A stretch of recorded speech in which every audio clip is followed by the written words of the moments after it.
안녕하십니까? 여러분의 삶의 깊은 영감과 지혜를 나누는 시간입니다.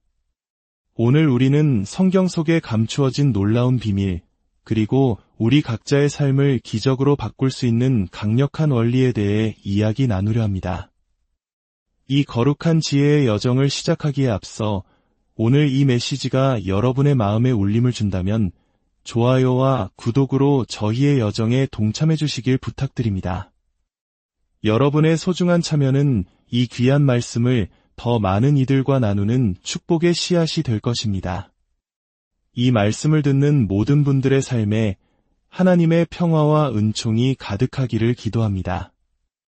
오늘 우리가 탐구할 주제는 바로 의식입니다. 네빌 고다드가 전하는 지혜의 5가지 가르침 중 첫 번째, 그리고 가장 근본이 되는 교훈은 의식만이 유일한 실체라는 것입니다. 이것은 단순한 철학적 개념이 아닙니다. 여러분의 소원을 현실로 만드는 가장 실질적인 기술에 대한 이야기입니다. 그러므로 오늘 이 자리에 계신 모든 분들이 자신이 무엇을 진정으로 원하는지 마음속에 명확한 그림을 가지고 계시기를 바랍니다. 저는 여러분이 오늘 배우게 될 이 기술을 통해 그 모든 소망을 현실로 만들 수 있다고 굳게 믿습니다. 이 가르침의 온전한 혜택을 받기 위해 먼저 한 가지 중요한 사실을 짚고 넘어가야 합니다. 우리가 아는 성경은 역사적 인물이나 실제 지구상에서 일어났던 사건에 대한 기록이 아니라는 점입니다. 고대의 이야기꾼들은 역사를 쓴 것이 아니라 특정한 기본 원리들을 비유적인 그림으로 그려낸 것입니다. 그들은 역사의 옷을 입혀 당시 사람들의 제한된 이해력에 맞춰 이 심오한 진리를 전달했습니다. 수세기 동안 우리는 인격화를 실제 인물로, 비유를 역사로, 가르침을 전달하는 수단을 가르침 그 자체로 오해해왔습니다. 성경의 형식과 그 본질의 차이는 옥수수 한 알과 그 안에 담긴 생명의 핵의 차이만큼이나 큽니다. 우리의 소화기관이 몸에 필요한 음식과 버려야 할 음식을 구분하듯 우리의 깨어난 직관은 비유와 우화라는 껍질 아래 숨겨진 성경의 심리학적 생명의 씨앗을 발견합니다. 그리고 이 씨앗을 양분으로 삼아 우리는 메시지를 담고 있던 껍데기는 벗어 던지게 됩니다. 오늘 우리는 성경이 역사적 사실이 아님을 증명하는데 시간을 낭비하지 않을 것입니다. 대신 4가지 이야기를 통해 고대의 이야기꾼들이 우리에게 정말로 보여주고자 했던 것이 무엇인지 그 심오한 심리적 진실을 탐구해 보겠습니다. 고대 교사들은 심오한 심리학적 진리를 남성성과 태양의 비유에 담아냈습니다. 그들은 현대 과학자들만큼 인체의 구조를 알지 못했고 현대 천문학자들만큼 하늘에 대해 알지 못했습니다. 하지만 그들은 자신들이 아는 작은 지식을 현명하게 사용하여 그들이 발견한 위대한 심리적 진리를 묶어둘 틀을 만들었습니다. 자, 이제 우리가 실용적으로 사용할 수 있는 첫 번째 심리 드라마를 시작하기 전에 성경의 가장 중요한 두 이름, 바로 우리가 하나님 또는 여호와라 부르는 이름과 그의 아들 예수라 부르는 이름에 대해 먼저 알아보겠습니다. 고대인들은 이름들을 작은 상징들을 사용해 표기했습니다. 히브리어는 입으로 소리내어 말하는 언어가 아니었습니다. 그것은 신비로운 언어였고 인간이 함부로 발설하는 말이 아니었습니다. 수학자들이 고등수학의 기호를 이해하듯 그 의미를 아는 이들만이 이 언어를 이해할 수 있었습니다. 그들은 하나님의 이름이 요드해 바브해 4글자로 이루어져 있다고 말했습니다. 이 상징들을 오늘날 우리가 이해하기 쉬운 언어로 풀어보겠습니다. 첫 번째 글자 요드는 손 또는 씨앗을 의미합니다. 그냥 손이 아니라 창조자의 손, 지휘자의 손입니다. 인간을 다른 모든 피조물과 구별짓는단 하나의 기관이 있다면 그것은 바로 손입니다. 인간의 손은 세상을 빚고, 만들고, 표현합니다. 이것이 바로 건축가의 손입니다. 고대인들은 이 첫 글자 요드를 모든 창조물이 비롯되는 절대적인 시한이라 불렀습니다. 두 번째 글자 해는 창문을 상징합니다. 창문은 눈입니다. 집에서 창문이 하는 역할은 몸에서 눈이 하는 역할과 같습니다. 즉, 인지하고 바라보는 능력을 뜻합니다. 세 번째 글자 바브는 못을 의미합니다. 못은 두 가지를 하나로 연결하는 데 사용됩니다. 히브리어에서 접속사, 그리고는 바로 이 세 번째 글자 바브입니다. 남자와 여자를 말하고 싶을 때 그 사이에 바브를 넣어 둘을 하나로 묶습니다. 네 번째 글자 해는 또 다른 창문, 즉 눈입니다. 이제 이 상징들을 잠시 잊고 우리의 삶에 적용해 봅시다. 지금 이 자리에 앉아있는 여러분을 생각해 보세요. 첫 번째 글자 요드는 바로 여러분의 나는 존재한다는 자각, 즉 의식입니다. 여러분은 지금 존재하고 있음을 자각하고 있습니다. 이것이 첫 글자입니다. 모든 의식의 상태는 이 자각으로부터 나옵니다. 두 번째 글자 해는 여러분의 상상력, 즉 인지하는 능력입니다. 여러분은 자신과는 다른 어떤 것을 상상하거나 인지합니다. 마치 몽상에 잠겨 생각하는 주체와 생각을 분리된 개체로 여기며 정신적 상태를 관조하는 것과 같습니다. 세 번째 글자 바브는 느끼는 능력입니다. 여러분이 되고자 하는 것을 느낄 때 여러분은 그것과 하나가 됩니다. 여러분이 원하는 모습이 된 것처럼 걷고 행동하는 것은 여러분의 소망을 상상의 세계로 가져가 그것에 못을 박는 행위와 같습니다. 이로써 여러분은 창조의 드라마를 완성합니다. 나는 무언가를 자각합니다. 그리고 나는 내가 자각하던 바로 그것이 되었음을 자각합니다. 네 번째이자 마지막 글자 해는 눈에 보이는 객관적인 세계를 의미합니다. 이 세계는 내가 의식적으로 나는 무엇이다라고 여기는 것을 끊임없이 증언하는 거울과 같습니다. 여러분은 객관적인 세계를 바꾸기 위해 애쓸 필요가 없습니다. 그 세계는 항상 여러분이 의식하는 바에 따라 스스로를 조화롭게 빚어낼 뿐입니다. 이것이 바로 만물이 창조된 이름이며 이것 없이는 아무것도 만들어지지 않았다고 성경은 말합니다. 그 이름은 바로 지금 이 자리에 앉아있는 여러분 자신입니다. 여러분은 존재함을 의식하고 있습니다. 그리고 여러분 자신 외의 다른 것들, 이방, 가구, 사람들을 의식하고 있습니다. 이제 여러분은 선택할 수 있습니다. 지금의 모습이 아닌 다른 존재가 되거나 지금 보는 것을 소유하고 싶지 않을 수도 있습니다. 하지만 여러분에게는 지금과 다른 존재가 된다면 어떤 느낌일지 느껴볼 능력이 있습니다. 여러분이 원하는 존재가 되었다고 가정할 때 여러분은 하나님의 이름, 즉 요드해 바브해를 완성한 것이며 그 최종 결과, 즉 여러분의 가정이 객관적인 현실로 나타나는 것은 여러분의 소관이 아닙니다. 그것은 여러분이 그 존재의 의식을 취하는 순간 자동적으로 눈앞에 나타날 것입니다. 이제 아들의 이름으로 넘어가 봅시다. 하나님은 아들에게 세상을 다스릴 권세를 주셨습니다. 그 아들은 바로 당신입니다.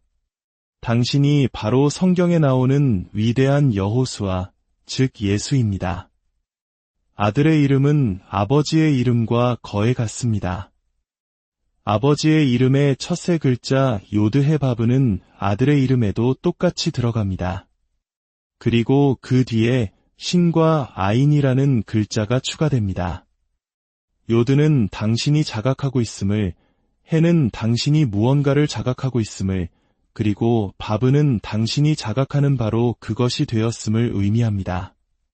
당신은 잉태하고 잉태한 그것이 될 수 있는 능력을 가졌기에 세상을 다스릴 권세가 있습니다. 이것이 바로 창조의 힘입니다. 그런데 왜 아들의 이름에는 신이 들어가는 것일까요? 그것은 우리 아버지의 무한한 자비 때문입니다.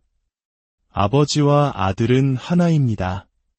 아버지가 인간이 되기를 의식했을 때 그는 인간이라는 조건 속에 자신에게는 주지 않았던 것을 넣었습니다. 바로 신입니다. 쉬는 이빨을 상징합니다. 이빨은 소멸시키고 삼키는 것입니다. 내 안에는 내가 지금 싫어하는 것을 소멸시킬 힘이 반드시 있어야 합니다. 나는 무지 속에서 지금은 싫어하고 뒤에 남겨두고 싶은 어떤 것들을 낳았습니다.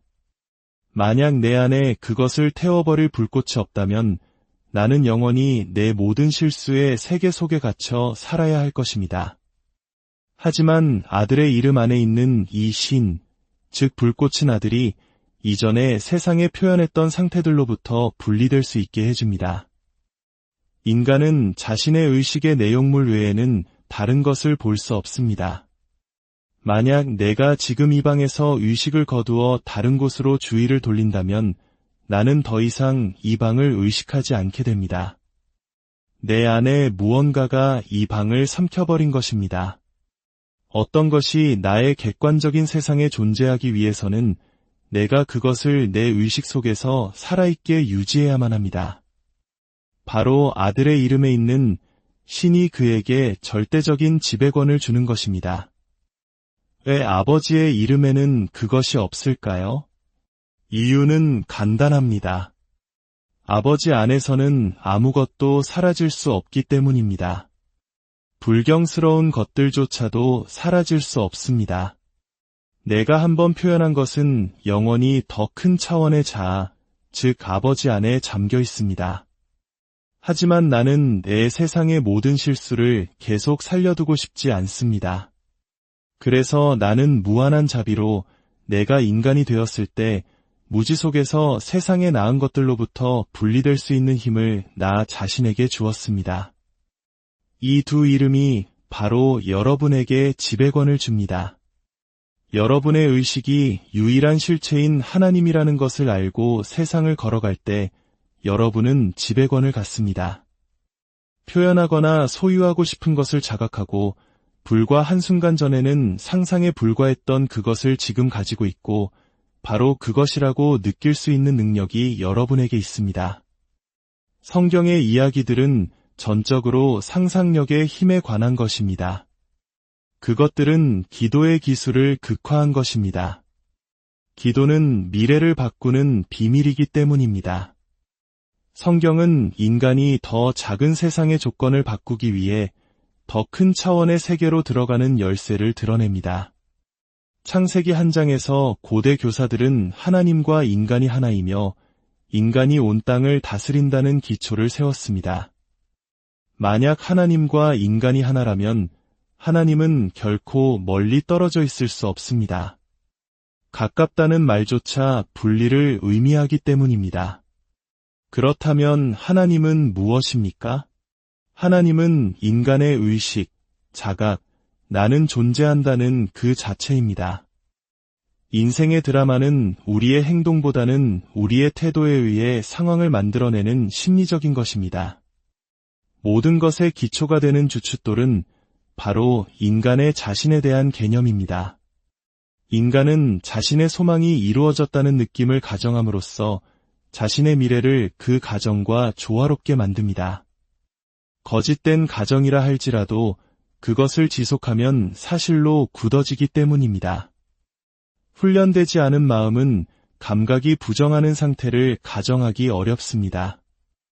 그러나 고대 교사들은 잠 또는 잠과 유사한 상태가 인간의 가정을 돕는다는 것을 발견했습니다. 그래서 그들은 인간의 첫 창조 행위를 인간이 깊은 잠에 빠진 것으로 극화했습니다. 이는 앞으로의 모든 창조 행위의 패턴을 설정할 뿐만 아니라 인간이 자신의 세계를 창조하는 데 사용할 수 있는 유일한 실체는 바로 자기 자신임을 보여줍니다. 여호와 하나님이 아담을 깊이 잠들게 하시니 잠들매 그가 그 갈빗대 하나를 취하고 살로 대신 채우시고 그 갈빗대로 여자를 만드셨습니다. 여기서 갈빗뼈는 자기 자신의 일부, 즉 자기 자신을 의미합니다. 자신의 소망의 대상을 만들어낼 수 있는 유일한 재료는 자기 자신뿐입니다. 이제 야곱의 이야기를 보겠습니다. 천사와 씨름하는 야곱. 야곱이라는 이름의 뜻은 대신 들어앉는 자입니다. 당신은 자신을 변화시켜 이성과 감각이 부정하는 존재가 되고 싶어 합니다.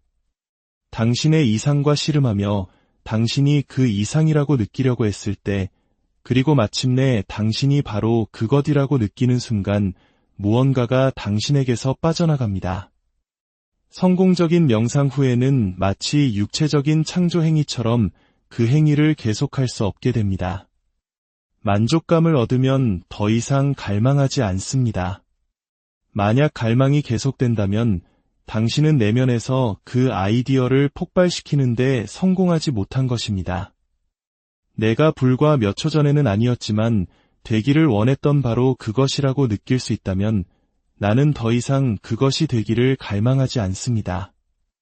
나는 그 상태에서 만족감을 느끼기 때문에 더 이상 목마르지 않습니다. 그 순간 내 안에 무언가가 수축합니다. 육체적으로가 아니라 나의 느낌, 나의 의식 속에서 말입니다. 이것이 바로 인간의 창조성입니다. 그는 욕망이 너무나 줄어들어 이 명상을 계속하려는 욕망을 잃게 됩니다. 이제 이삭과 그의 두 아들, 에서와 야곱의 이야기입니다.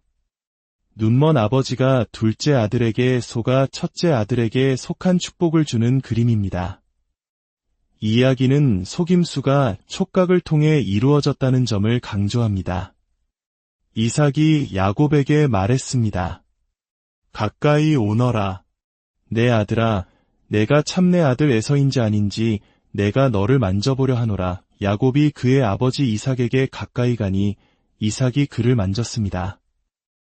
이 이야기를 여러분의 삶에서 재현해 본다면 매우 도움이 될 것입니다. 성경의 모든 인물은 추상적인 아이디어의 인격화이며 개인 안에서 성취되어야 함을 명심하십시오.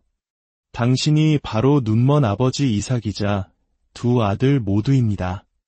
이삭은 늙고 눈이 멀었습니다.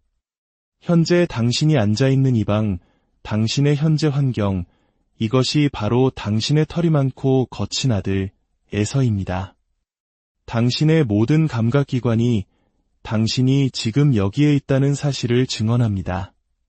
당신이 현재 가진 것 대신에 원하는 것, 그것이 바로 당신의 매끄러운 피부를 가진 아들, 야곱입니다. 당신은 지금 감각의 영역, 즉 당신을 둘러싼 이 방에서 주의를 거두고 그 자리에 두고 싶은 것, 현실로 만들고 싶은 것에 주의를 집중합니다. 목표에 집중하는 비결은 거기를 여기로, 그때를 지금으로 만드는 것입니다. 당신의 목표가 너무 가까워서 만질 수 있다고 상상해야 합니다. 예를 들어 지금 이 순간 이 방에 피아노가 있기를 원한다고 가정해 봅시다. 마음의 눈으로 다른 곳에 있는 피아노를 보는 것만으로는 충분하지 않습니다. 마치 여기에 있는 것처럼 이 방에서 그것을 시각화하고 정신적인 손을 피아노 위에 얹고 그것이 단단한 현실이라고 느끼는 것, 이것이 바로 주관적인 상태인 야곱을 아주 가까이 데려와 느낄 수 있게 한 것입니다. 당신은 눈이 멀었습니다. 왜냐하면 당신의 육안으로는 당신의 목표를 볼 수 없기 때문입니다. 당신은 오직 마음으로만 그것을 인지하지만 그것을 너무 가까이 가져와서 마치 단단한 현실인 것처럼 느낄 수 있습니다. 이것이 이루어지고 그 현실감에 몰입하여 그것이 진짜라고 느낄 때 눈을 떠보십시오. 눈을 뜨면 어떻게 될까요? 잠시 전에 차단했던 방, 즉 에서가 사냥에서 돌아옵니다. 상상의 상태가 진짜라고 느끼고 축복을 내리자마자 비현실적으로 보였던 객관적인 세계가 돌아옵니다. 당신을 둘러싼 방 자체가 당신이 자기 기만에 빠졌다고 말합니다. 하지만 당신이 이 법칙을 안다면 이렇게 말할 것입니다.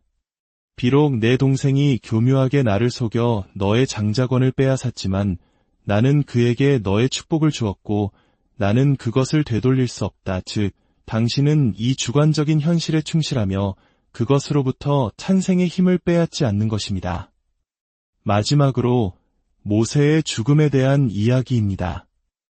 이것은 과거의 자신에게 완전히 죽는 법에 대한 가르침입니다.